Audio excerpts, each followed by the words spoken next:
엘리자베스 로스, 일리저버스 로스는 몇 달 동안 필요에 따라 자주 호출되는 비정규직 웨이트리스로 일해왔습니다. 그녀의 직업은 케이터링 서비스를 담당하는 것이었고, 그녀가 합류한 그날 다양한 야외 행사에서 음식과 음료 서비스를 제공했습니다. 저명한 사업가 딸의 결혼식을 위해 장소에 있는 동료 서버 그녀의 업무 분야에서 중요한 행사 이전에 수많은 유사한 행사에서 일했던 일리저버스는 자신의 업무에 대해 잘 알고 있었습니다. 이번 행사는 매우 부유한 고객을 위한 것이었습니다. 많은 손님 서빙 직원은 호화로운 음식과 음료가 담긴 쟁반을 들고 끊임없이 분주하게 움직였습니다. 동료들은 종종 과중한 작업량과 불규칙한 시간에 대해 불평했습니다. 엘리자베스는 단념하지 않고 남아있었으며 추가 돈을 벌 수 있는 모든 기회를 환영했습니다. 이는 집에서였기 때문입니다. 그녀는 2명의 어린 자녀 케빈과 셀리를 두었습니다. 그녀는 그녀가 세상의 중심이었고 그녀는 그들의 필요를 충족시키기 위해 최선을 다했으며 3년 전 엘리자베스는 죽음으로 엄청난 타격을 입었습니다. 남편 사이먼의 고통은 날마다 남아있었고 한때 함께했던 행복한 날에 대한 기억은 깊은 상실에도 불구하고 그녀의 생각 속에 끊임없이 존재했습니다. 엘리자베스는 되돌릴 수 없으며 그녀가 이사하면서 새로운 삶에 적응해야 함을 인정했습니다. 모든 손님에게 필요한 것이 준비되어 있는 테이블 엘리자베스의 시선이 무대를 향해 쏠렸습니다. 신부는 그녀에게 익숙하지 않은 반면 신랑의 얼굴은 그녀를 멈추게 하여 쟁반을 떨어뜨릴 뻔했습니다. 놀라움 엘리자베스는 뜻밖의 광경에 사로잡혔습니다. 신랑은 그녀 안에 감정을 불러일으키는 순간 결코 불가능하지 않습니다. 엘리자베스는 충격을 받아 주변에 소란을 잇고 그녀는 눈가에서 쏟아질 듯한 눈물을 흘리며 창백해졌습니다. 그녀의 입술은 걷잡을 수 없이 떨렸습니다. 그 순간 어지러움이 그녀의 다리를 덮쳤습니다. 엘리자베스는 마치 유령을 쳐다보는 것 같은 기분이 들었습니다. 신부 옆에는 3년 전에 죽었다고 믿었던 고인이 된 남편 사이먼 로스가 서 있었습니다. 그 남편이 살아있는 모습을 보는 것은 너무나 충격적이어서 그녀를 흔들었습니다. 엘리자베스의 마음에는 의심의 여지가 전혀 없었습니다. 그녀는 무대 위의 남자가 그녀의 남편이라는 것을 절대적으로 확신했습니다. 3년 동안 그에 대한 기억이 흐릿해지지 않았습니다. 약간의 살이 찌고 헤어스타일이 바뀌는 등의 변화가 있었습니다. 이것이 유일한 차이점이었습니다. 처음에 엘리자베스는 상황에 맞서기 위해 무대 위로 달려갈 생각을 했지만 새로운 재치를 둘러싼 흥분한 손님들의 바다는 그녀를 단념시켰고 그녀는 그것을 거의 동요했다는 것을 알았습니다. 일에 집중할 수가 없었다. 자신이 그렇게 뻔뻔한 방식으로 속았다는 충격과 깨달음으로 인해 그녀는 내내 떨었다. 엘리자베스는 남편이 무덤을 방문하고 꽃을 바친 뒤 남편이 살아있고 건강해 보인다는 말을 하기 위해 애도하고 있었다. 시몬이 무대에서 내려와 테이블로 향하는 바로 그 순간에 그녀 앞에 엘리자베스는 생각을 억누를 수 없었기 때문에 당신은 시몬이었던 것입니다. 그녀는 인내심을 가지고 조용히 숙고했습니다. 엘리자베스는 사이먼이 자리를 잡을 때를 기다렸습니다. 그의 테이블에서 그녀는 자신의 계획을 실행하기 시작했고 무대로 계단을 올라갔습니다. 그녀는 신혼부부들에게 무슨 말을 하려는지 분명하게 생각하고 결단력 있게 마이크에 다가갔습니다. 그녀는 전에 펼쳐졌던 예상치 못한 반전을 언급하기 위해 심호흡을 했습니다. 엘리자베스가 무대에 자리를 잡았을 때 손님들은 자신의 일에 푹 빠져있는 웨이트리스가 마이크 앞으로 다가가는 것을 거의 눈치채지 못했습니다. 유일한 예외는 확인되지 않은 일이 곧 펼쳐질 것을 눈에 띄게 긴장시킨 그녀의 상사였습니다. 잠시만 주목해 주시겠습니까? 잡음을 뚫고 마이크를 잡은 엘리자베스의 목소리는 차분하지만 근본적인 감정으로 가득 차 있습니다. 사이먼과 그의 신부의 결혼식을 축하하고 싶습니다. 당신의 삶이 당신이 항상 꿈꿔왔던 행복으로 가득 차기를 바랍니다. 그녀는 계속해서 말을 이어갔습니다. 이 시점에서 진심과 근본적인 혼란이 뒤섞여 불평의 물결이 손님들을 휩쓸었습니다. 엘리자베스는 그들이 반대하는 이유를 즉시 파악하지 못했지만 잠시 후 그녀의 상사는 재빠르게 그녀를 무대에서 쫓아내고 그녀를 질책하기 시작했습니다. 그녀는 자신의 전례 없는 행동이 참석자들에게 끼친 불편함과 그것이 미치는 영향을 완전히 이해하기 시작했습니다. 지금 무엇을 하고 있다고 생각하십니까? 그리고 신랑 사이먼의 이름은 마이애미 출신의 사업가인 알프레드 밀러입니다. 그녀의 상사는 분명히 당혹스럽고 짜증을 내며 훈계했습니다. 그녀의 행동으로 당신의 임무는 테이블 사이에 머물면서 무대에 오르지 않는 것이지만 엘리자베스는 UNC에 남아 그녀가 사이먼이라고 믿었던 남자의 눈에 덧없는 두려움의 표정이 그녀의 말에 놀란 척하는 그의 설득력 있는 척에도 불구하고 그녀의 믿음을 확고히 할 뿐이라고 확신했습니다. 엘리자베스는 자신이 자신을 다른 사람으로 착각했다고 주장했습니다. 엘리자베스는 자신의 신념이 알프레드 밀러가 아니라고 확신했습니다. 저 사람은 사이먼 로스라고 생각했습니다. 손님은 그 사건을 재빨리 무시하고 새로 축성된 결혼식의 즐거운 축하 행사로 돌아갔습니다. 예상치 못한 순간, 활기 넘치는 춤, 진심 어린 사랑의 선언 또는 이 경우에는 단호한 웨이트리스의 특이한 방해 등 축제는 줄어들지 않고 계속되었고 엘리자베스는 저녁 작업에 대한 대가를 받은 후 장소를 떠나기로 결정했으며 나머지 축하 행사는 무사히 통과되었습니다. 그리고 엘리자베스는 대화를 위해 사이먼에게 접근할 수 없다는 것을 알게 되었고 사이먼은 집에서 그녀를 기다리고 있는 긴박한 책임을 인식하면서 그러한 토론을 시작할 의향이 전혀 없었습니다. 엘리자베스는 두 자녀가 그녀의 귀환을 간절히 기다리고 있었기 때문에 미스터리를 푸는 것을 연기하기로 결정했습니다. 집으로 가는 길에 엘리자베스는 아들이 솜사탕을 좋아하고 딸이 아이스크림을 더 좋아한다는 것을 알고 케빈과 셀리를 위한 간식을 사러 가게에 잠시 들르기로 결정했습니다. 불행하게도 엘리자베스는 간식값을 지불하기 위해 주머니에 손을 넣었을 때 상사로부터 받은 돈이 없어졌다는 것을 깨달았습니다. 그제서야 그녀는 자신이 힘들게 번 월급이 빠져나가는 주머니에 큰 구멍이 난 것을 발견했습니다. 이 예상치 못한 사건의 전환은 엘리자베스를 어려운 위치에 놓이게 했고 특히 결혼식에서 감정적으로 부담스러운 경험이 심각한 좌절이 된 후 그녀의 1급 손실은 그녀가 자녀를 위한 대접뿐만 아니라 그 돈에 의존하고 있었음에 틀림없습니다. 또한 집에서 열심히 기다리고 있는 아이들과 이미 계산되어 있는 물건들에 대한 일반적인 필요와 보살핌에 대해 엘리자베스는 이 예상치 못한 딜레마에 대한 해결책을 재빨리 생각해야 했습니다. 하느님, 왜 그것을 즉시 지갑에 넣지 않았는지 엘리자베스는 고민했습니다. 눈물을 참으세요. 계산원은 분명히 짜증이 난 표정으로 자기 앞에 있는 눈에 띄게 화가 난 여성을 바라보며 친절하게 한 발 물러서서 줄을 지체하지 않으면 돈을 지불할 것인지 물었습니다. 엘리자베스는 인생에서 그런 수치심을 경험한 적이 없었습니다. 줄에 있던 사람들이 시작하기 시작했습니다. 그럼블에게 상황은 점점 더 불쾌해지고 두 번째 엘리자베스는 구매한 물건을 남겨두고 빈손으로 급히 가게를 나갈 생각을 했습니다. 다행스럽게도 매우 유쾌한 청년이 유엔이 개최되는 장면을 관찰하고 줄을 서서 엘리자베스의 가게로 왔습니다.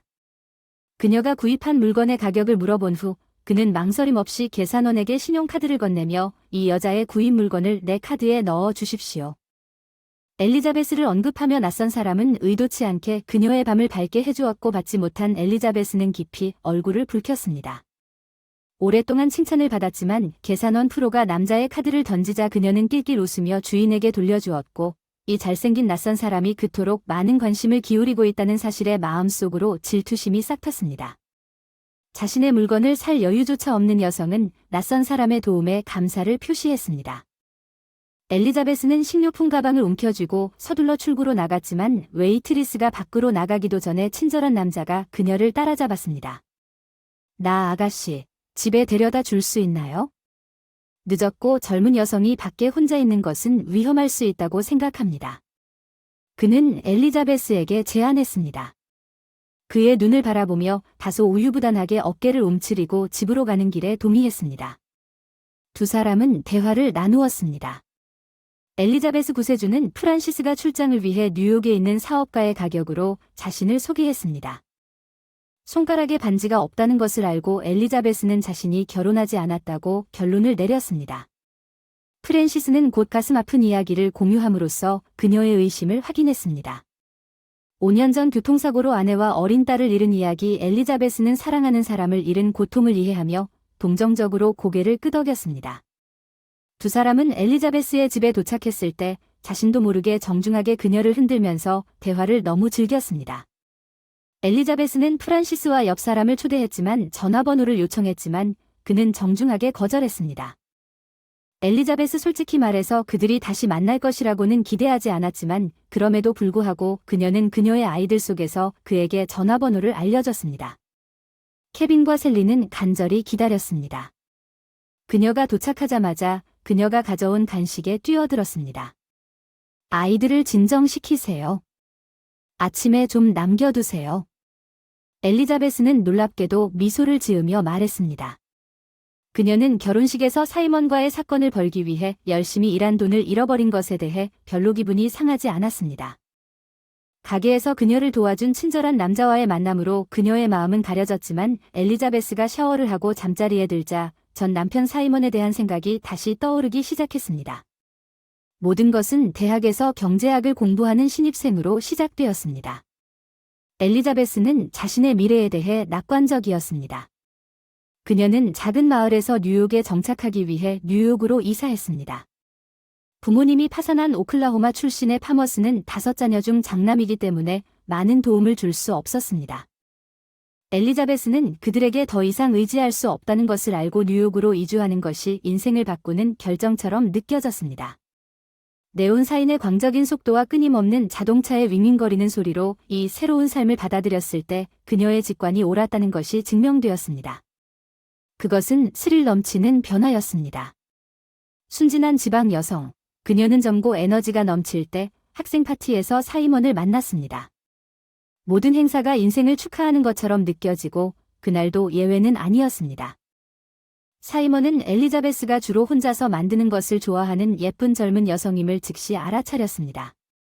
사이먼은 구분에 능숙했고 고급 레스토랑에서 꽃 선물과 저녁 식사로 엘리자베스의 마음을 사로잡았고 이 모든 것이 경험이 없는 젊은 여성에게 중요한 인상을 남겼습니다. 처음에는 그들은 단지 친구였지만 곧 그들의 관계는 끝났습니다. 처음에는 사이먼이 자신의 직업에 대해 비밀을 유지했고 관계가 더욱 친밀해지면서 그는 자신이 사업가임을 밝혔지만 시간이 지나면서 항상 자신의 일에 대한 자세한 내용을 회피했습니다.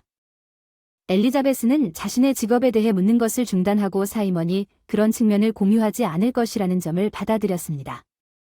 그러나 그가 그녀와 함께한 그의 삶은 엘리자베스가 너무 매혹되어 그녀는 사이먼과의 비밀 생활이 처음에는 동화처럼 보였습니다.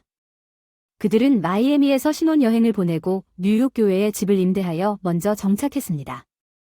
아들 케빈과 1년 후 그들의 딸 셀리는 그 당시 엘리자베스가 자신의 삶이 완벽하다고 진심으로 믿었습니다. 그녀는 사이먼과 사랑스러운 관계를 맺고 있었고 그들은 그들의 모든 필요를 충족시킬 만큼 충분한 돈을 가지고 있었지만 불안한 변화가 나타나기 시작했습니다. 사이먼 행동이 갑자기 극적으로 바뀌었습니다. 의심스럽고 지나치게 조심스러웠습니다. 그는 알 수 없는 전화에 응답하는 것을 주저했고 낯선 사람에게 문을 열어주는 것을 피했습니다. 처음에 엘리자베스는 이러한 행동을 단순한 예방 조치로 일축했지만 곧 그녀는 남편을 괴롭히는 더 깊은 문제가 있다는 것을 깨달았습니다. 엘리자베스 질문을 시도했지만 사이먼은 그 문제에 대해 논의하기를 단호히 거부했고 아무런 예고도 없이 사라졌습니다. 사이먼은 업무 회의라고 말한 대로 떠났고 저녁 식사를 위해 집에 돌아오지 않았습니다. 엘리자베스는 전화에 응답하지 않자 엘리자베스의 걱정이 더욱 커졌습니다. 다음 날 그에게 연락할 수 있는 다른 방법이 없었습니다. 그녀는 경찰에 접근했지만 실종된 남자가 때때로 잠시 그리드를 벗어났다가 아무 일도 일어나지 않은 것처럼 돌아오기 때문에 공식적으로 그를 신고하려면 3일을 기다려야 한다는 말을 들었습니다.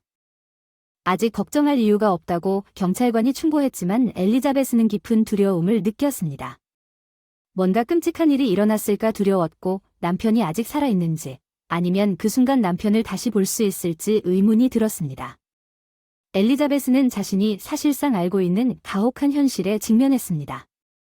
남편의 갑작스런 실종을 둘러싼 미스터리와 남편의 삶에 대한 지식이 부족하다는 사실을 깨달은 그녀는 사이먼의 사무실이 어디에 있는지 전혀 알 수 없었기 때문에 그녀는 그의 사무실을 방문할 수도 없었습니다.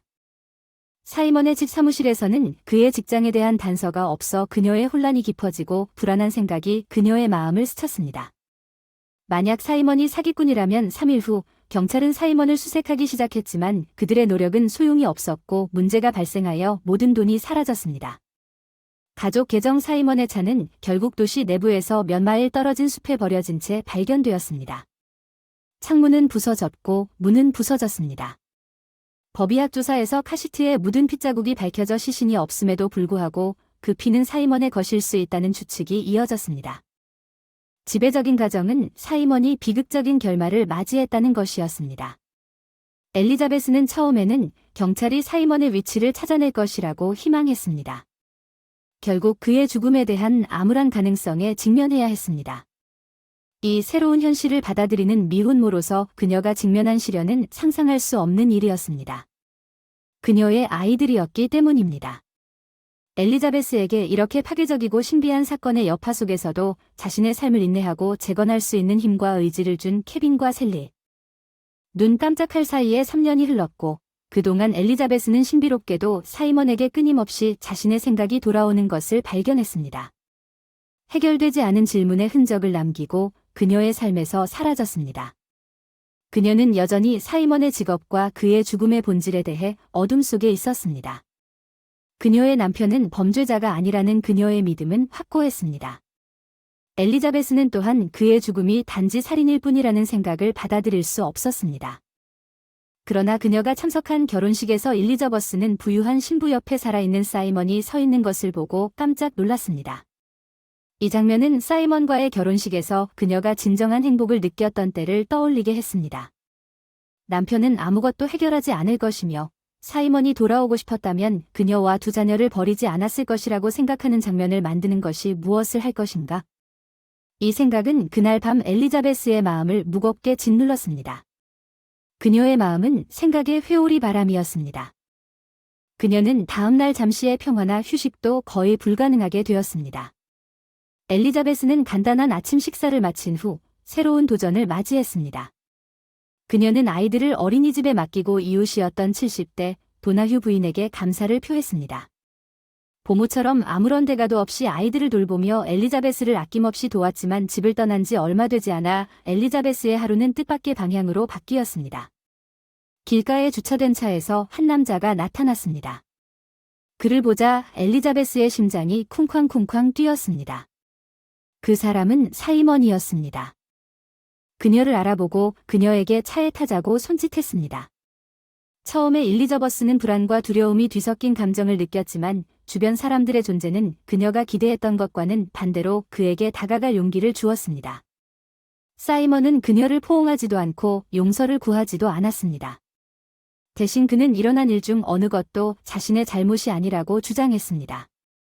그는 3년 전에 그에게 돌아갈 수 있는 모든 연결을 끊을 수밖에 없었다고 설명했습니다. 그 순간 엘리자베스의 의심은 사이먼이 실제로 영원히 사기꾼이라는 것이 확인되었습니다. 자필 위기에 처했을 때 투자자들을 속이는 움직임. 그는 결혼하여 임시 가족을 형성하여 자신의 정체성을 바꾸었습니다. 자신의 죽음을 속인 것은 처음이 아니었고 엘리자베스는 한때 그녀가 알고 사랑했던 남자가 주인에 지나지 않는다는 것을 깨달았습니다.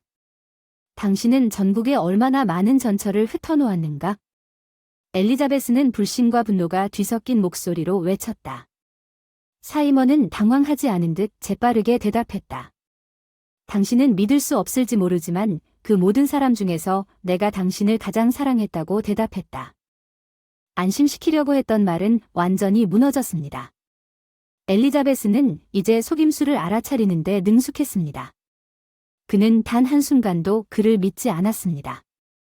사이먼이 가족을 위해 몇 년을 헤어졌지만 너무 두려웠기 때문에 이야기를 계속하면서 그녀는 그의 거짓말에 너무 익숙해졌습니다.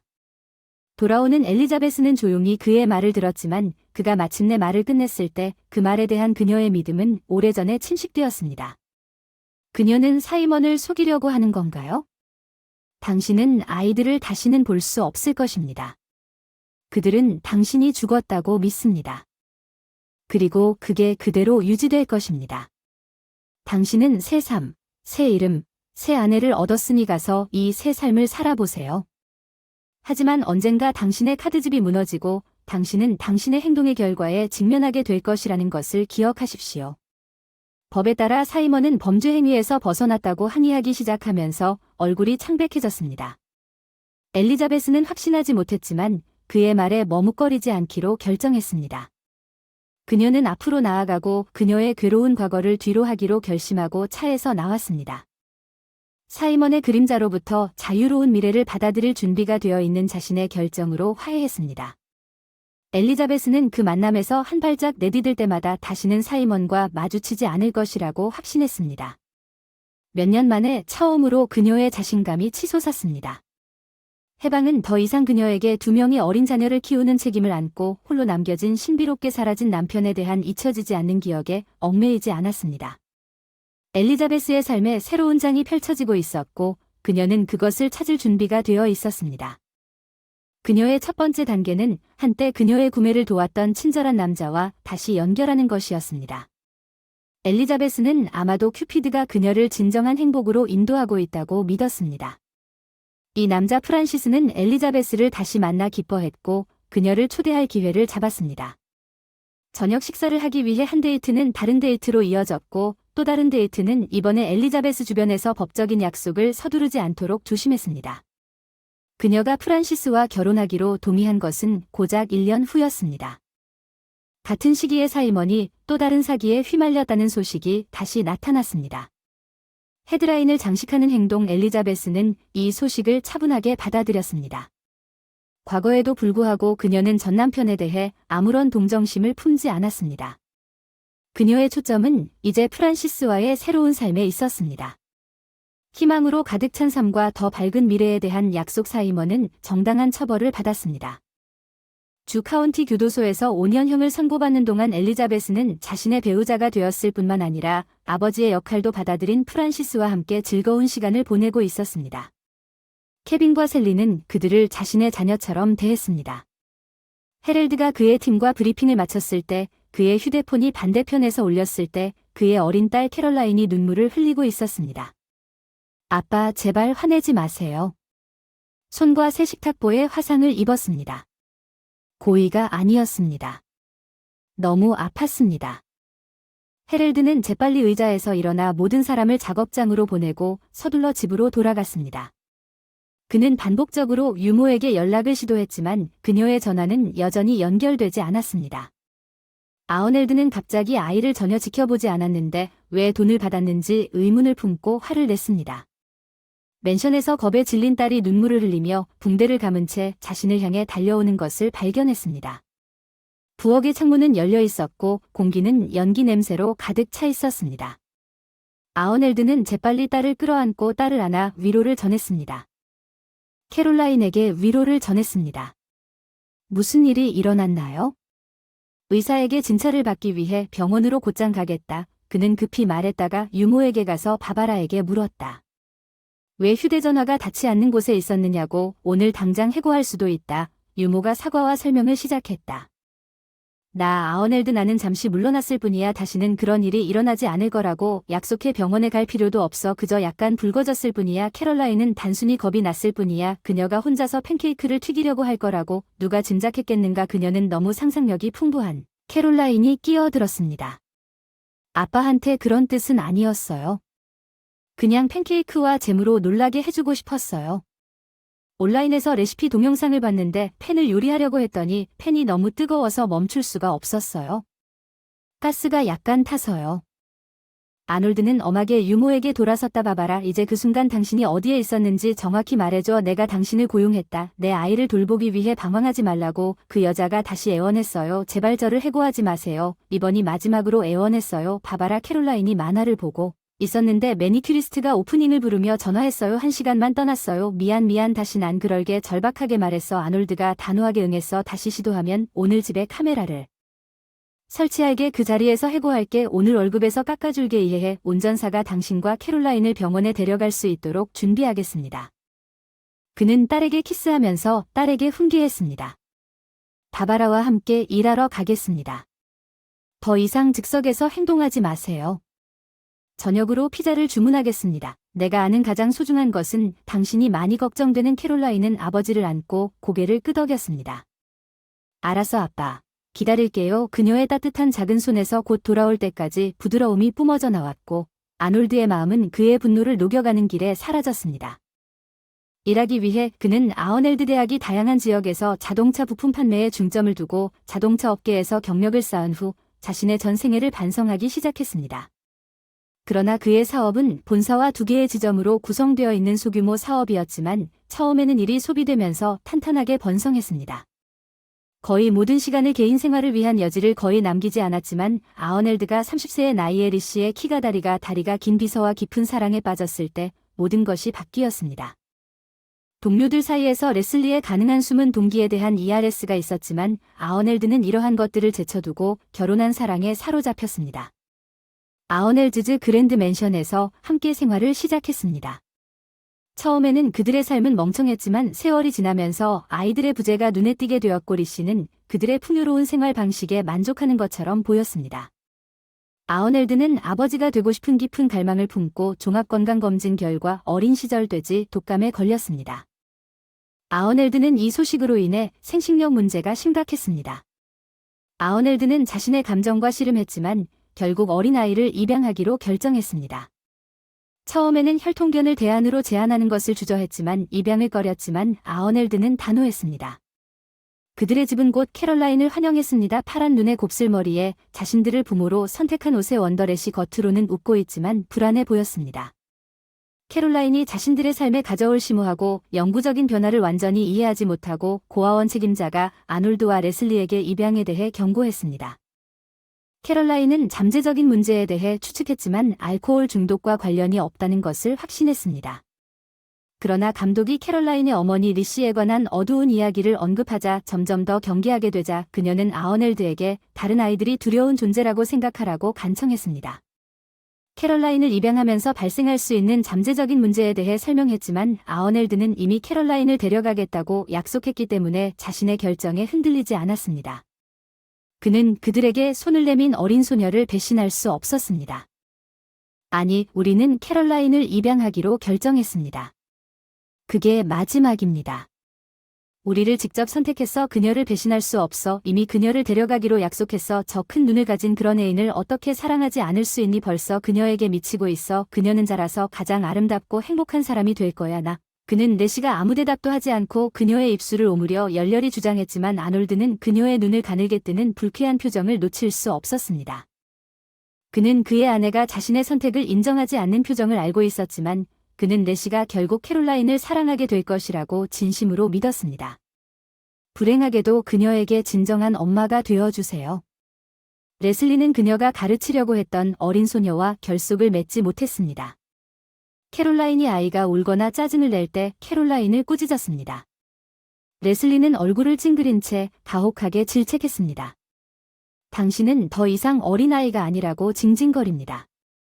내 아버지가 널 망쳤어. 왜 나한테 매달리고 놀아라. 방에 장난감이 가득 차 있구나. 레시는 혼내겠지. 캐롤은 더욱 울면서 소리 지르며 친절하게 대답해. 너는 나를 사랑하지 않는다는 뜻인데 아빠는 친절해. 그 사람이 최고야. 여자야. 사랑하는 아빠가 오셨다고 속삭이는 아놀드를 진심으로 껴안는 아놀드 기다리고 있었어. 내가 그린 그림과 아놀드는 그녀의 기쁨과 슬픔을 참을성 있게 들으며 그녀와 함께 놀고 시간을 보내는 것을 즐겼다.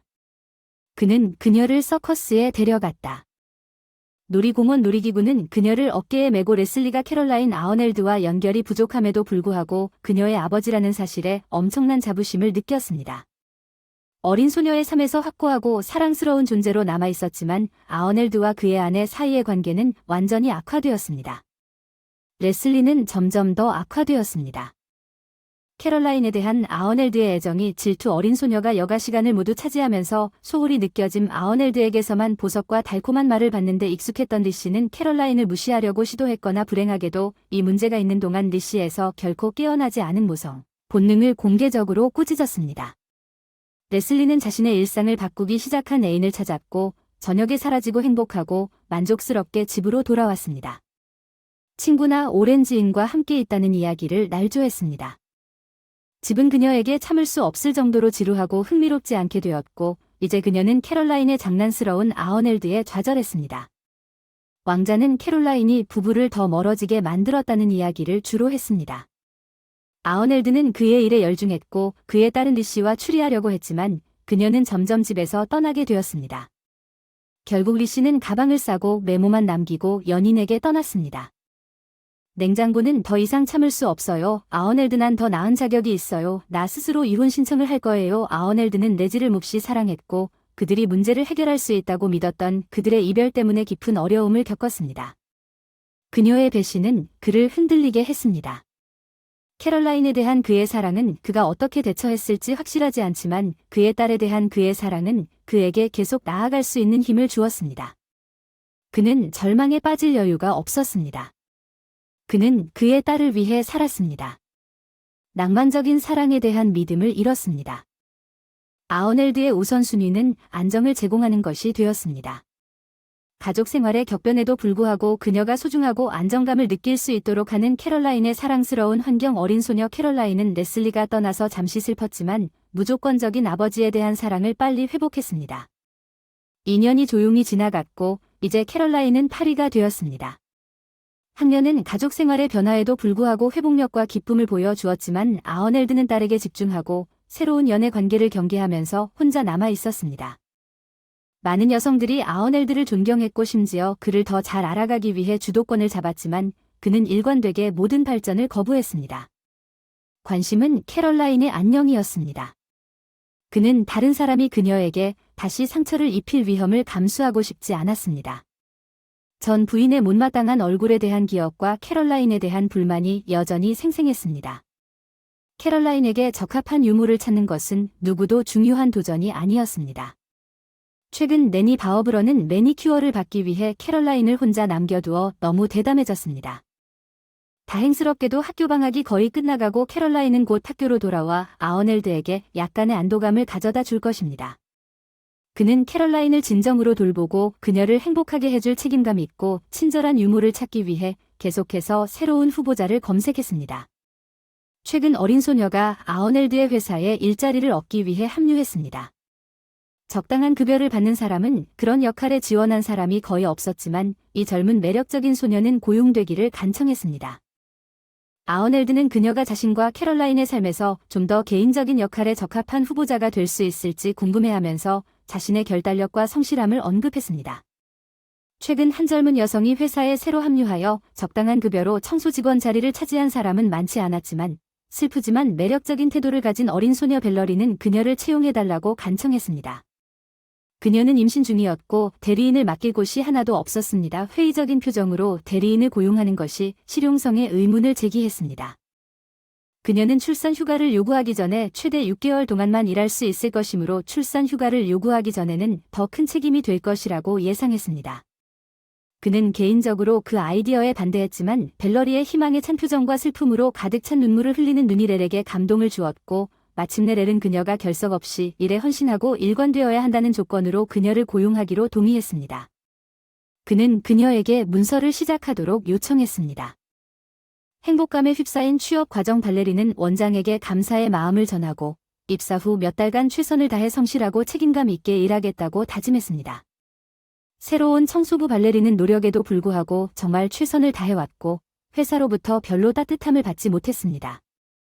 특히 행정지정부 AFA부 여직원들은 낡은 옷을 입고 낡은 방에 살며 뒤에서 자주 비웃는 빨간 머리와 죽은 깨 때문에 해바라기라는 별명을 붙인 아이를 기대하는 그녀의 가난한 배경 때문에 그녀를 무시했습니다. 그녀의 등 벨러리는 그들의 경멸을 느꼈지만 다른 선택의 여지가 없었습니다. 그녀는 대부분 침묵을 지켰으며 필요한 경우에만 말하고 마지못해 질문에 대답했습니다. 쉬는 날 아어넬드는 딸과 함께 즐거운 시간을 보내기로 결정했습니다. 붉은색과 오렌지색 잎으로 옷을 입은 나무들과 함께하는 가을의 아름다움. 아어넬드의 딸 캐럴라인은 즐겁게 비둘기에게 먹이를 주고 나뭇잎을 모아 다채로운 색상의 꽃다발을 만드는 놀이를 했습니다. 그녀는 나뭇잎을 리본으로 능숙하게 묶어 복잡한 매듭을 만들었고 아버지는 깜짝 놀랐습니다. 그런 기술을 어디서 배웠는지 캐롤라인은 학교에서 배운 것이 아니라 비밀이라고 대답했습니다. 산책을 계속하던 캐롤라인은 근처에 있는 젊은 임산부를 발견했습니다.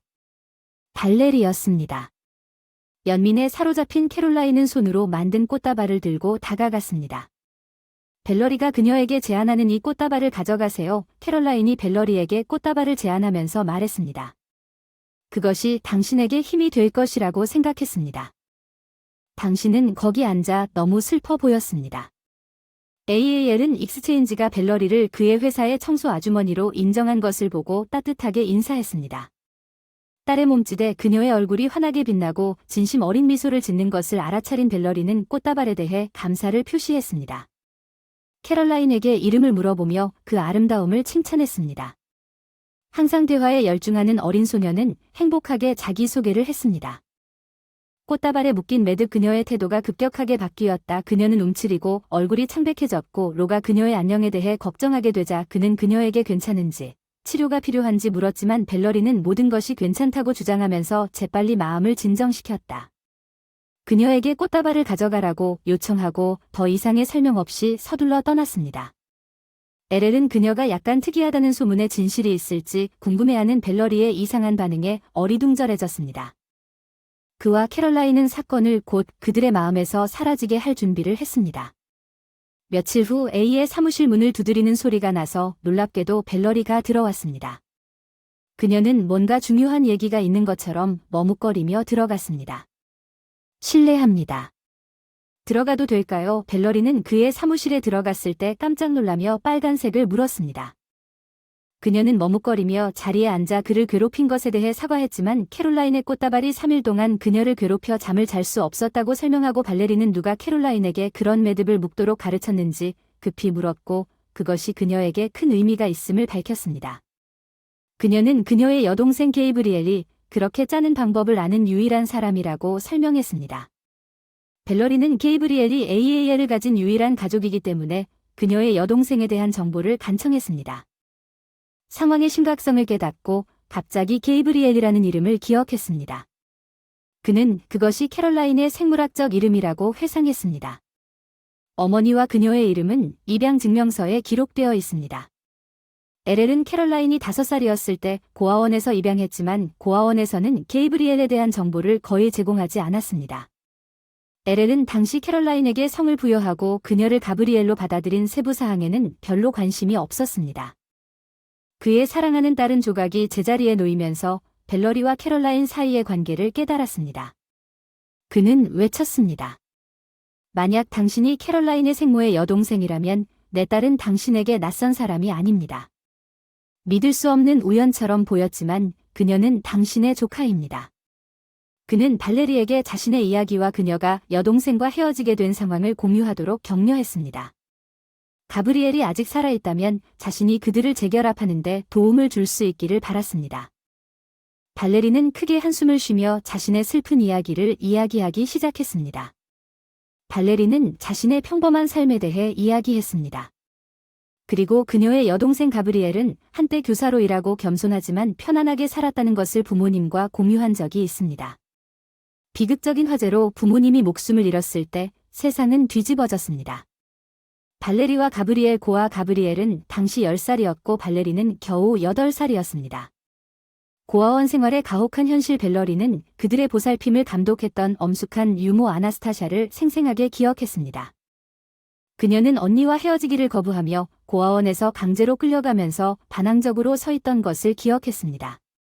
벨러리는 약하고 연약한 사람으로 인식되어 종종 울보라는 꼬리표가 붙었습니다. 그것은 가브리엘의 것이었습니다. 그 비참한 시기에 그녀를 지켜준 정신과 용기 그녀의 여동생은 발레리를 보호하고 그들의 비참한 상황 속에서도 그녀가 강해지도록 촉구하는 그녀의 보호자였습니다. 그들은 고아원에서 2년을 함께 보냈고 그동안 가브리엘의 회복력은 발레리가 무너지는 것을 막는 유일한 요인이었습니다. 그녀는 위안을 찾은 기술을 짜고 고개를 끄덕이는 재주가 있었고 종종 복잡한 디자인을 만들곤 했습니다. 벨러리는 자신이 소중히 여기는 기술을 배운 적이 없었지만 가브리엘이 엮은 리본을 머리에 꽂았습니다. 그들의 유대감은 깊어 종종 밤에 같은 담요 아래에서 꿈을 꾸었습니다. 가족과 함께하는 더 나은 미래, 그리고 현재의 고통에서 멀리 떨어진 3일어한 꿈과 가브리엘의 보호 존재는 벨러리가 고아원에서 힘든 시절을 보낸 동안 유지한 것이었지만 운명은 언젠가 함께 행복한 삶을 꿈꾸는 우리의 꿈을 위해 다른 계획을 가지고 있었습니다. 부부가 입양하려고 고아원에 왔습니다. 그들은 나이가 많았고 어린아이를 키울 시간이 충분하지 않을까 걱정하여 큰 아이를 원했습니다. 제 여동생 게이브리엘이 관심을 끌었지만 그녀는 나 없이는 입양 가족에게 가지 않겠다고 단호하게 말했습니다. 감독님은 자매들이 헤어지면 안 된다고 우리를 안심시켰어요. 이름이 내 기억 속에 영원히 새겨질 자네디라는 여자는 우리 둘 다 입양할 것이지만 동시에 가브리엘을 먼저 데려가고 몇 달 후에 나를 데려갈 것이라고 말했습니다. 그들은 아직 두 아이를 위한 방을 준비하지 않았기 때문에 제니트는 나와 함께 놀았고 매우 친절해 보였습니다. 내 여동생과 저는 게이브리엘이 입양되었을 때 마침내 고아원의 공포에서 벗어날 수 있다고 믿었습니다. 우리는 울고 꼭 껴안았습니다. 어느 날 지나가는 사람들 사이에서 그들을 볼 수 있기를 바라면서 유모 아나스타샤는 나를 창밖으로 끌어내며 거칠게 꾸짖으며 내가 입양할 계획이 없다고 거짓말을 했다는 잔인한 말로 내 희망을 산산조각 냈습니다. 가브리엘은 빼앗겼습니다. 그리고 나는 남겨진 나의 세계가 무너져 내렸다. 외로움과 배신감이 압도적이었다. 고아원은 가브리엘이 없으면 더욱 견딜 수 없게 되었고 재회에 대한 희망은 곧 눈으로 창문에 구멍을 뚫을 텐데 왜 아직도 거기 서 있는? 순진한 바보 아무도 널 어디든 데려가지 않을 거란 걸 깨닫지 못했니? 받아들여가서 차지해 어른들을 방해하지 마. 유모 아나스타시아는 절망과 좌절에 차갑게 꾸짖었다.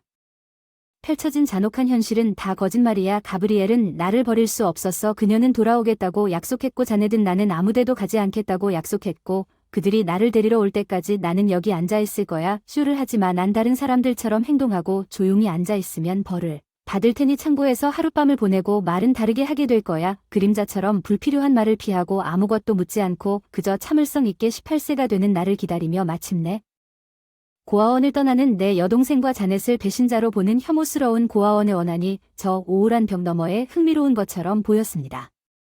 현실은 흘렀지만 나는 전혀 준비가 되어 있지 않았다는 것을 깨닫지 못했습니다. 우리는 캠프처럼 모든 것을 일정에 따라 자랐습니다. 우리를 위해 모든 것을 결정하는 불쾌한 어른들과 함께 현실 세계에서 살아남는 방법을 아무도 가르쳐주지 않았습니다. 독립적이 되세요. 적응하는 방법. 심지어 이 세상을 사랑하는 방법. 아어넬드는 벨러리의 곤경에 대해 깊은 공감을 느끼며 그의 표정은 진심 어린 관심으로 가득 차 있습니다. 벨러리, 당신이 겪은 모든 일에 대해 정말 죄송합니다. 그는 부드럽게 말했지만 당신이 여동생 게이브리엘을 언급했다는 점을 고려해야 할 중요한 사항이 있습니다. 캐럴라인의 조류가 아니라 캐럴라인이 입양되었고 그녀의 친어머니에 대한 정보가 거의 없다는 점을 고려하면 그것은 매우 구체적인 세부 사항이자 독특한 연결입니다. 내 동생이 캐롤라인의 엄마일 가능성이 있다고 생각하니 발레리는 그 제안에 눈을 크게 떴다. 그녀의 시선에는 불확실함과 깜박이는 희망의 빛이 섞여 있었다. 그녀가 말을 더듬었는지는 모르겠지만 그럴 수도 있지 않을까 싶다. 가브리엘과 나만이 독특한 특징인 것 같다. 그것에 대해 알고 있었고 다른 사람에게 가르친 적이 없습니다. 아어넬드는 신중하게 고개를 끄덕였습니다. 우리는 이 가능성을 탐구해야 합니다. 입양 기록을 확인하고 게이브리엘에 대한 단서를 찾을 수 있는지 확인하는 것부터 시작하도록 최선을 다해 도와드리겠습니다. 쉽지는 않지만 감사와 희망이 뒤섞여 벨러리의 얼굴이 밝아지는 것을 시험해 볼 가치가 있습니다. 아어넬드에게 감사합니다. 이는 내 여동생을 찾는 것이 나에게 너무나 큰 의미입니다. 그것이 내가 오랫동안 원했던 유일한 것입니다. 아어넬드는 그녀에게 우리가 최선을 다할 것이라고 확신했습니다. 벨러리는 낙관적으로 지내자고 했습니다. 그리고 이것이 우리를 어디로 이끄는지 확인하십시오. 당신과 여동생을 재결합시키고 캐럴라인의 생물학적 가족에 대한 진실을 밝혀내는 열쇠가 될 수 있습니다. 그들은 둘 다 느꼈습니다. 새로운 목적의식, 복잡한 견과류의 미스터리가 예기치 않게 그들의 삶을 함께 엮었습니다. 종결의 기회를 제공하고 어쩌면 오랫동안 헤어진 가족을 다시 만날 수도 있는 기회를 제공합니다. 발레리의 가슴 아픈 이야기를 들으면서 AR의 표정이 부드러워졌습니다. 발레리, 이 모든 일을 겪어야 해서 정말 미안하지만 그는 부드럽게 말했습니다. 이것뿐만 아니라 당신은 믿을 수 없을 만큼 강한 힘을 보여주었고 당신은 스스로 아이를 키울 수 있는 용기를 가지고 있습니다. 감탄스럽습니다. 그는 그녀에게 당신의 여동생을 찾기 위해 안심시키는 미소를 지으며 앞으로 몸을 기울였습니다. 우리는 계속 노력할 것이지만 지금은 집중합시다. 당신이 필요로 하는 것이 어려운 상황에 직면해 있지만 지원이 있습니다. 저는 당신을 돕기 위해 여기 있습니다. 곧 엄마가 될 당신에게 적합한 새로운 직업을 찾는 것부터 시작할 수 있습니다. 재정적 측면에서 저를 도와주러 온 친구라고 생각해주세요. 벨러리는 눈물을 닦았습니다. 그녀의 괴로움 속에서 나타나는 희미한 미소. 아어넬드, 감사합니다. 이런 친절을 찾을 줄은 몰랐어요. 이 모든 일에 너무 외로웠어요. 아어넬드는 이해한다는 듯이 고개를 끄덕였습니다. 벨러리를 할 것이고 아이의 아버지 에드거에 관해 당신은 법적 권리가 있습니다. 그는 개인적인 상황에 관계없이 이 아이에 대한 책임이 있습니다. 당신이 원하신다면 우리는 당신 아이의 미래가 안전하다는 것을 보장하기 위해 법적 조언을 구할 수 있습니다. 벨러리의 눈에는 감사와 감사가 뒤섞여 반영되어 있습니다. 결단력이에 이제 나 자신과 내 아이를 위해 일어설 때인 것 같습니다. 이 문제를 해결하려면 당신의 도움이 필요할 것입니다. 아어넬드는 그녀에게 당신이 해냈다고 확신했습니다. 우리는 단계별로 진행할 것입니다. 당신은 지금 단지 자신을 위해 싸우는 것이 아니라 그동안 우리는 새로운 희망과 지지를 가지고 당신의 여동생이 우리가 생각하는 것보다 더 가까울지도 모른다는 것을 아는 가브리엘에 대한 단서를 계속 찾을 것입니다. 벨러리는 어깨에서 무게가 가벼워지는 것을 느꼈습니다. 앞으로의 길은 불확실했습니다. 오랜만에 그녀는 혼자 걷는 것이 아니라고 느꼈습니다. 벨러리는 그녀를 찾고 캐럴라인을 데려가고 싶다는 것을 알게 된다면 결코 딸을 항복하지 않을 것이라는 것을 인정하면서 깊은 두려움을 표현했습니다. 발레리는 어린 시절부터 자신의 애정과 사랑을 보여줬던 가브리엘이 자신에게 손을 내밀었을 것이라고 확신했지만 발레리는 진실을 밝히고 싶어 가브리엘이 기꺼이 자신의 아이를 고아원에 보낼 것이라는 생각을 받아들이지 못했습니다. 아어넬드는 갑작스런 생각에 휩싸인 해결책을 제안했습니다. 그는 캐럴라인과 함께 DNA 테스트를 실시하여 그들 사이에 가족 관계가 있는지 확인하기 위해 제안했습니다. 그는 일치하는 것이 없더라도 단순히 우연일 수 있다고 지적했습니다. 그 여성은 그것이 해롭지 않다는 것을 보는데 동의했고 일주일 후 분석을 위해 몇 가닥의 머리카락을 제공했습니다. 충격적인 결과는 벨러리가 실제로 캐럴라인의 생물학적 개미라는 것을 확인시켜 주었고 모든 사람들은 감정에 압도당했습니다. 벨러리는 자신이 개미라는 사실을 발견하고 기쁨을 참을 수 없었습니다. 혼자가 아니라 캐롤라인이 실제로 가브리엘의 딸이라는 사실이 젊은 여성의 눈에 눈물을 흘렸습니다. 이제 가장 뜨거운 질문은 가브리엘이 어디에 있는지, 그들이 어떻게 완전한 진실을 밝힐 수 있었는지였습니다. 발레리는 조카를 만나고 싶은 마음을 표현하고 그녀가 얼마나 행복하다고 외쳤습니다. 아어넬드 가족이 기뻐하며 벨러리의 작업 상황에 대한 해결책을 제안했음을 발견했습니다. 그는 그녀의 현재 직위의 어려움을 인정하고 그녀가 캐럴라인의 유모가 될 것을 제안했습니다. 아어넬드는 현재 유모의 부적절함과 캐럴라인과의 조화 부족을 강조하면서 벨러리에게 기회를 제안했습니다. 그녀의 조카와 더 가까워지면서 이용 가능한 방과 돈을 벌 수 있는 기회를 언급하며 그들과 함께 살기 위해 그는 자신의 제안에 대한 그녀의 반응을 간절히 기다렸습니다. 벨러리는 빠르게 고개를 끄덕이며 아어넬드에게 감사를 표하며 그녀는 아이들을 사랑한다고 말하면서 그 제안을 열정적으로 받아들였으며 그를 확신했습니다. 그녀는 자신의 인생에서 갑자기 일어난 일들에 압도되어 그를 실망시키지 않겠다고 생각하면서 그런 놀라운 기회가 자신에게 왔다는 것을 믿을 수 없었습니다. 그러나 현재 상사를 위해 일하고 있는 새로운 청소부에 대한 뉴스가 회사 전체에 퍼지자 직원들은 믿을 수 없었습니다. 아어넬드는 감독의 집에 잠입했다는 고아에 대한 소문이 퍼졌고 벨러리는 이러한 추측에 전혀 신경을 쓰지 않았고 벨러리는 놀랍게도 그의 집에서 살고 일하기 시작했습니다. 캐럴라인과 벨러리는 즉시 강한 유대 관계를 형성했습니다. 캐럴라인과 이전 내니의 관계를 괴롭혔던 논쟁은 사라졌고 이제 두 사람은 평화롭게 놀고 일상생활을 함께 했습니다. 어느 날 아어넬드가 집에 도착했을 때 그는 그의 딸 자동차 라인이 벨러리에게 특정 매듭을 묶는 방법을 가르치는 가슴 따뜻한 장면을 목격했습니다. 활동에 너무 열중해서 처음에는 아어넬드가 캐럴라인에게 매듭에 대해 물어보기로 결정한 광경에 감동한 것을 알아차리지 못했습니다. 캐럴라인은 벨러리가 시도하고 있는 아름다운 매듭을 매는 방법을 누가 당신에게 가르쳤는지 기억합니까?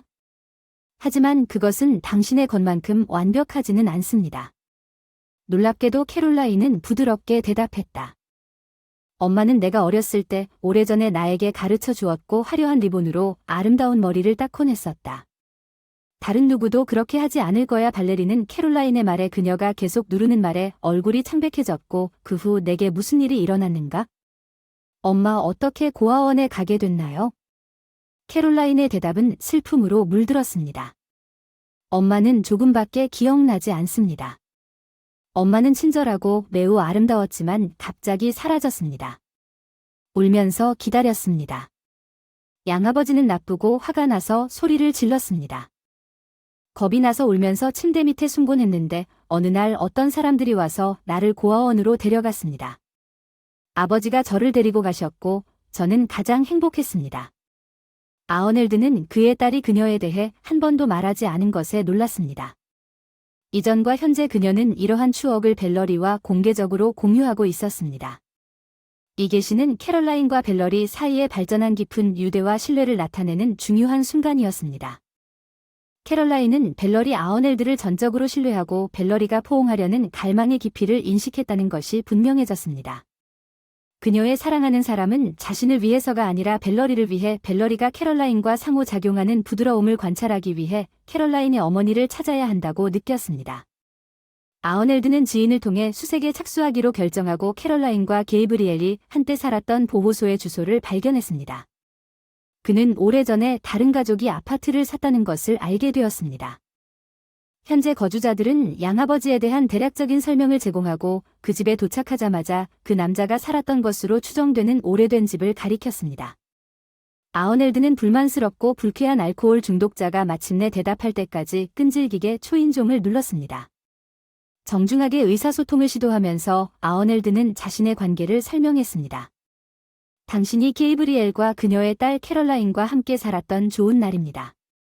그녀가 어디로 사라졌는지, 왜 그 소녀가 고아원으로 끌려갔는지 알아야 합니다. 아어넬드를 알아보지 못한 계부는 자신이 누구인지 알려달라고 적대적으로 반응했습니다. 그리고 그가 어떤 정보도 단념하지 않고 공유해야 하는 이유, 아어넬드는 다른 접근 방식의 필요성을 이해했습니다.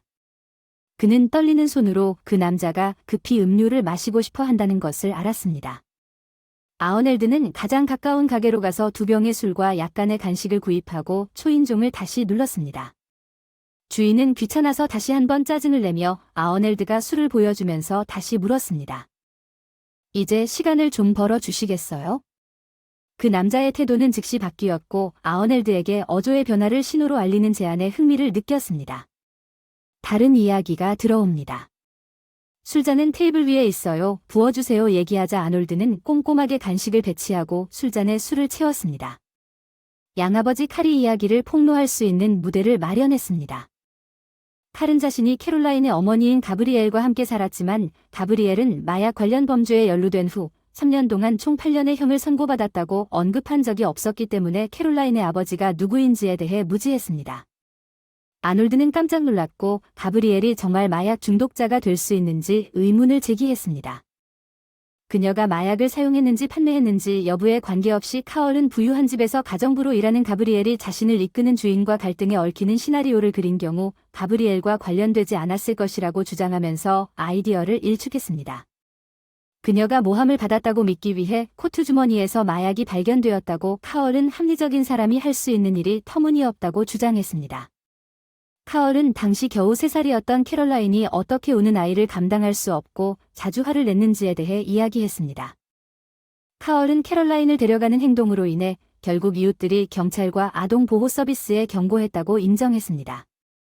그는 카얼이 아어넬드에게 술을 마시도록 초대했을 때 다른 사람의 아이를 돌보는데 관심이 없었기 때문에 그녀가 제거된 것에 안도감을 표했습니다. 아어넬드는 고개를 저었습니다. 아어넬드는 모든 필요한 정보를 모은 후 친구의 도움을 구하기로 결정하고 새로운 긴박감에 사로잡혀 캐럴라인의 어머니를 개인적으로 만나기로 결심했습니다. 의도적으로 아어넬드는 게이브리엘 캐럴라인의 친어머니를 만나기 위해 방문을 준비하면서 복잡한 감정과 씨름했습니다. 그의 딸 캐럴라인에 대한 그의 깊은 사랑은 상황을 특히 어렵게 만들었습니다. 그는 게이브리엘이 자신의 딸을 입양했다는 사실을 알게 되면 어떻게 반응할지 걱정했습니다. 게이브리엘은 감옥에서 석방된 캐럴라인을 되찾고 싶어 할 수도 있었습니다. 아어넬드는 이러한 두려움과 의심에도 불구하고 아어넬드를 괴롭힌 괴로운 생각이었습니다. 아어넬드는 마음의 평화뿐만 아니라 벨러리를 위해 진실을 밝히는 것이 중요하다는 것을 인식했습니다. 그는 벨러리가 캐럴라인의 생물학적 존재라는 것을 이해했습니다. 개미는 여동생의 소재와 상황에 대해 알 자격이 있었고 이러한 우려의 균형을 유지하기 위해 아어넬드는 방문을 신중하게 유지하기 위해 위험에 정면으로 맞서기로 결심했습니다.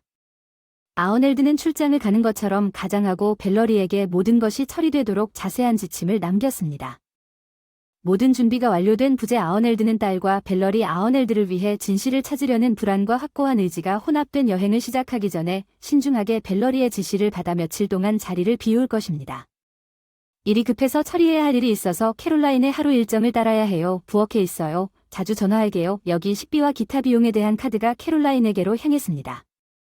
그는 자기야. 발레리의 말을 뭐든 잘 들어주고 내가 없을 때 나쁜 짓은 하지 말라고 하더군요. 알겠습니다. 곧 돌아올 테니 선물을 가져오세요. 알았어. 자기야 이리 와. 여행 내내 키스를 해줄게. 아놀드는 불안과 긴장으로 가득 차 있었고 가브리엘과의 임박한 만남에 대한 생각으로 마음이 사로잡혔으며 캐롤라인과 가브리엘 사이의 유사 가능성을 고민했습니다.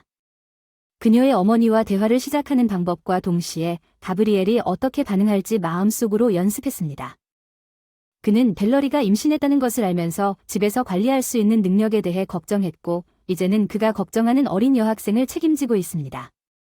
그녀가 직면하게 될 더 큰 책임은 아어넬드가 그렇게 오랜 기간 동안 캐럴라인을 혼자 남겨둔 것은 이번이 처음이었고 그는 그녀의 안녕에 대해 깊이 염려했지만 감옥에 도착했을 때 게이브리엘이 죽었다는 사실을 발견했을 때 그의 걱정은 곧 충격으로 바뀌었습니다. 한 달 전 슬픔과 불신에 휩싸인 교도소 병원의 폐염증으로 인해 아어넬드는 게이브리엘의 마지막 날에 대해 더 많이 알고 아마도 벨러리와 캐럴라인 아빠와 공유할 종결이나 답변을 찾기 위해 교도소 당국에 접근했습니다. 그녀는 팔을 감싸며 외쳤다. 아어넬드는 꽉 껴안고 아어넬드 주위에 포옹을 보냈고 집에 돌아와 캐럴라인이 안전하고 행복하다는 것을 알게 되어 안도감을 느꼈지만 그가 가지고 온 소식의 무거운 부담이 그를 짓누르고 벨러리는 아어넬드의 도착을 알아차리고 앞치마에 손을 닿고 조금 놀랐지만 따뜻한 미소로 그에게 인사했습니다. 당신은 일찍 돌아왔습니다. 그녀는 그녀의 목소리에 행복과 걱정의 기운이 모두 담겨 있다고 말했습니다. 뭔가를 감지한 아놀드 씨는 작은 미소를 지으며 그의 눈은 발레리와 잠시 마주쳤습니다. 나는 다시 돌아와야 했습니다. 두 사람 모두 보고 싶었고 그는 자신이 가져온 선물을 제시했습니다. 구슬 세트에서 캐롤라인의 얼굴이 기쁨으로 빛나고 발레리의 눈은 진주 목걸이에 대한 감사로 반짝이는 것을 지켜보며 잠시 후 아놀드는 가브리엘에 대한 소식을 전하는 것을 지체할 수 없다는 것을 알았습니다. 벨러리에게 조용히 앉으라고 부드럽게 말투를 정했습니다. 진지하면서도 자비로운 벨러리 중요한 이야기가 있습니다. 가브리엘이 가브리엘의 죽음에 대한 슬픈 진실을 폭로하는 상황을 설명하면서 가브리엘에 관한 것이었습니다. 그는 벨러리가 위로를 제공할 준비가 되어 있는 것을 면밀히 지켜보았습니다. 그는 가브리엘의 소지품에 대해 희망하는 이야기를 했습니다. 이 어려운 대화를 통해 그들이 그녀의 과거에 대한 위안이나 연결을 제공할 수 있다는 생각 아어넬드는 벨러리에 대한 존경과 애정이 커지는 것을 느낄 수밖에 없었습니다. 그녀의 강인한 친절함과 그녀가 원활하게 그들의 삶의 일부가 된 방식이 그에게 깊은 감동을 주었다는 것을 깨달았습니다. 그의 초기 생각은 단순한 꿈이었음에도 불구하고 벨러리가 단지 캐럴라인의 유모와 그의 직원 이상이 될 수 있는 미래가 있을 수 있다는 생각은 부엌에서 벨러리와 캐럴라인의 웃음과 수다로 가득 찬 가족 장면을 관찰하면서 그의 마음속에 남아 있었습니다. 잠시 동안 따뜻함과 사랑이 있는 방에서 아어넬드는 벨러리가 단지 가족의 일부가 아니라 가족의 일부인 다른 종류의 삶에 대한 환상에 빠져들도록 허용했습니다. 사랑하는 아빠가 돌아왔고 우리는 너를 위해 사과빵을 만들고 있구나. 아 정말 보고 싶었어. 그녀는 작고 따뜻한 팔로 그의 목을 감싸 안고 포옹해줬어. 해롤드는 기쁨에 휩싸였어. 이게 그의 소중한 어린 딸이었어. 그는 혼자서 그녀에 대한 진실을 밝힐 수 없다는 걸 깨달았어. 어머니가 돌아가셨다는 사실을 그녀는 너무 어려서 그날 저녁 캐럴라인이 깊은 잠에 빠졌을 때 아어넬드백과 벨러리가 엄숙한 표정으로 부엌으로 들어갔을 때 벨러리는 내가 여행 중이 아니라고 말하며 가방을 건네주었습니다. 출장 가브리엘을 만나러 감옥에 갔어요. 모든 것을 이해해야 했어요. 이것들은 그녀의 소지품이에요. 특별히 당신을 위해 기념품으로 가져왔어요. 그것은 그녀의 옷과 지갑이에요. 발레리의 안을 들여다본 적도 없습니다. 제발 저를 불안하게 하지 마세요. 가브리엘에게 무슨 일이 일어났나요? 가브리엘에게 무슨 일이 일어났나요? 가브리엘은 어떤가요? 그녀의 소지품은 왜 넘겨졌나요? 그녀에게 무슨 일이 일어날지 언제 풀려날지 어떻게 집으로 돌아갈지 너무 혼란스럽습니다. 심호흡 아어넬드는 부드럽게 말했지만 심각하게 그녀의 소지품은 더 이상 필요하지 않습니다. 게이브리엘은 폐염증에 굴복했습니다. 벨러리는 파괴적인 소식을 처리하려고 빠르게 눈을 깜박였습니다. 갑자기 그녀는 통제할 수 없는 눈물을 흘리며 흐느끼며 히스테리에 빠졌습니다. 그녀는 게이브리엘에게 내 여동생이 어떻게 외쳤습니까? 나는 당신이 그 어느 때보다 목표에 더 가까워졌다고 느끼기를 꿈꾸며 수년을 보냈는데 이제 당신은 떠났고 캐럴라인은 어떻습니까? 그녀는 엄마를 다시는 볼 수 없을 것입니다. 불쌍한 어린 소녀. 그리고 나는 어린 시절부터 원치 않았던 때부터 어려움을 겪었습니다. AAL은 당황했고 그녀를 어떻게 위로해야 할지 확신이 없었습니다. 그는 물을 마시자고 제안했지만 벨러리는 갑자기 그의 말을 잊어버린 것처럼 보였습니다. 그녀는 갑자기 고통의 배고리를 움켜쥐고 의식을 잃기 시작했고 바닥에 쓰러졌습니다. 플로어 당황한 아어넬드는 재빨리 구급차를 부르고 벨러리를 침대로 옮기고 수건으로 그녀를 부채질했습니다. 그는 그녀의 고통을 완화하는 방법을 모르고 무력감을 느꼈고 그녀 아래에 피 웅덩이가 나타나 거의 의식을 잃을 뻔했습니다. 압도적인 비극이 그 앞에 펼쳐지면서 아어넬드는 자신을 질책했습니다. 나는 바보야. 왜 그녀에게 그녀의 여동생에 대한 모든 것을 한꺼번에 말했습니까? 벨러리가 아기를 잃으면 나는 절대 용서하지 않을 것입니다. 구급차 팀은 어디에 있습니까? 결국 왜 그렇게 오래 걸리는가? 의료진이 도착하여 긴급 상황에서 벨러리를 즉시 병원으로 이송했습니다. 아어넬드는 더 내니 바어브러라고 불렀고 캐럴라인을 돌보기 위해 급여를 2배로 주겠다고 약속한 다음 도착하자마자 필요할 수 있다고 생각하여 산부인과 병동으로 달려갔습니다. 그는 리셉션으로 돌진했습니다. 벨러리에 대한 정보를 필사적으로 찾고 있는지요. 그는 필요한 경우 약을 구입하는 데에도 돈을 기꺼이 제공했습니다. 히스테리의 가장자리에 접한 그의 행동. 아어넬드는 상황에 감정적으로 휩싸일 것이라고 예상하지 못했습니다. 갑자기 그는 벨러리에 대한 자신의 감정이 확장되었음을 깨달았습니다. 단순한 걱정을 넘어 그는 인간으로서 그녀를 염려한 것이 아니라 여자로서 그녀에게 강한 매력을 느꼈습니다. 그는 그것이 광기라는 것을 알았지만 그녀의 크고 슬픈 눈과 부드럽고 다정한 미소를 볼 때마다 그는 다른 모든 것을 잊어버리는 것 같았습니다. 그녀를 안고 그녀를 위로하고 어떤 문제로부터 그녀를 보호하기를 갈망했습니다. 아어넬드의 감정은 놀라운 변화를 겪었고 아침 이른 시간에 나타나는 애정과 깊은 우려가 얽혀 있었습니다.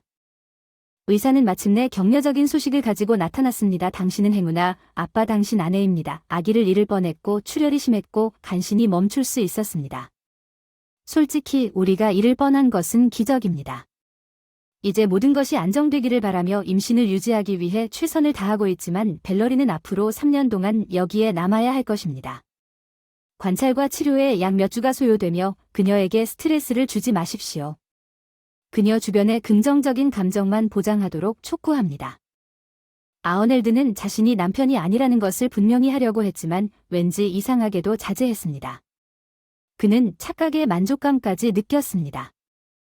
아이의 아버지를 위해 의사와 악수를 했습니다. 산모와 아기를 모두 구해주셔서 감사합니다. 언제 발레리를 방문할 수 있는지 정말 감사합니다. 무엇을 가져가야 할까요? 필요한 약은 무엇이든 필요한 것은 즉시 구입할 것입니다. 그냥 아니요. 의사가 진지한 어조로 대답했다고. 알려주세요. 내일 진료 시간에 오라고 목록을 작성해 드릴 테니 지금은 집에 가셔야 합니다. 이 시간에는 그녀를 볼 수 없을 테니 걱정하지 마세요. 모든 것이 시작될 것입니다. 다음 날 일을 마치고 이제 정상화되었습니다. 아어넬드는 기분을 밝게 하기 위해 과일과 꽃다발을 들고 벨러리를 방문했습니다. 그는 조심스럽게 방으로 들어갔습니다. 벨러리는 아어넬드가 관리하는 것을 보고 시트처럼 창백한 담요 아래 누워 있었습니다. 약한 미소를 지으며 다른 한 손은 물방울에 연결했습니다. 안녕하세요. 아어넬드 저를 보러 와주셔서 감사합니다. 너무 많이 겁줘서 미안해요. 저 아름다운 꽃들은 저를 위한 것인가요? 그녀가 물었습니다. 아어넬드는 미소를 지으며 안녕하세요. 벨러리라고 답했습니다. 어제 나를 당신 남편으로 착각했는데 정정하지 않아서 기분이 좀 좋았습니다. 사실 당신에게 가브리엘에 대한 모든 것을 말해준 것 때문에 자책하고 있었어요. 그런 스트레스로 인해 당신이 아무 상태도 아니라는 걸 깨달았어야 했는데 발레리의 눈물이 왈칵 쏟아졌습니다. 눈이 베개 위로 떨어지네요. 내 가브리엘의 죽음이 너무 속상해요. 내 여동생을 다시는 볼 수 없을 텐데 아기가 태어나면 어쩌죠? 그 아이를 혼자 키울 수 있을까? 아놀드가 다정하게 그녀의 손을 잡고 속삭이는 건 상상조차 할 수 없어요. 그런 식으로 말하지 말고 더 이상 울지 마세요. 아기에 대해 생각하고 몸조심해야 해요. 내가 도와줄게요. 내가 아직 뜨거운 피자를 가져왔어. 어서 먹어야 해. 창백해 보여. 발레리의 기운이 고양됐고 그녀는 식욕을 돋우며 먹었습니다. 아어넬드에게 감사를 표했습니다. 꽃과 나를 돌봐준 것에 감사드립니다. 내일 캐럴라인과 함께 올게 우리를 기다리고 건강해지세요. 벨러리는 그녀의 행운을 믿을 수 없었습니다. 나는 간절히 당신을 기다릴 것입니다. 내 약혼자가 나를 배신한 후에 당신 같은 사람을 만난 적이 없습니다. 나는 사람에 대한 믿음을 잃었지만 당신은 다릅니다. 당신은 가장 친절하고 믿음직스럽고 나도 당신을 정말 좋아하지만 우리가 함께할 수 없다는 걸 알잖아. 왜 다른 남자의 아이를 원하느냐? 아어넬드가 벨에게 대답했습니다.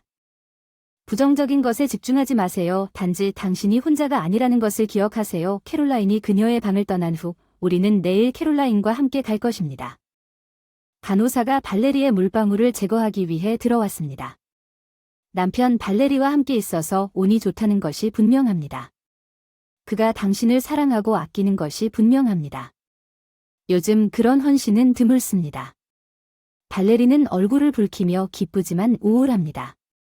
그녀는 일생에 한 번은 내가 꿈에 그리던 남자를 만난다고 생각했지만 운명은 그날부터 우리를 아어넬드에서 멀어지게 하는 것 같았고 캐럴라인은 정기적인 방문객이 되었습니다. 캐럴라인은 방문하는 동안 항상 벨러리의 건강에 대해 묻고 그녀의 그림과 좋아하는 팔찌를 가져왔습니다. 벨러리와 아어넬드는 대화가 더 가까워지고 연결이 깊어지며 함께 있는 것이 자연스럽고 차분해졌습니다.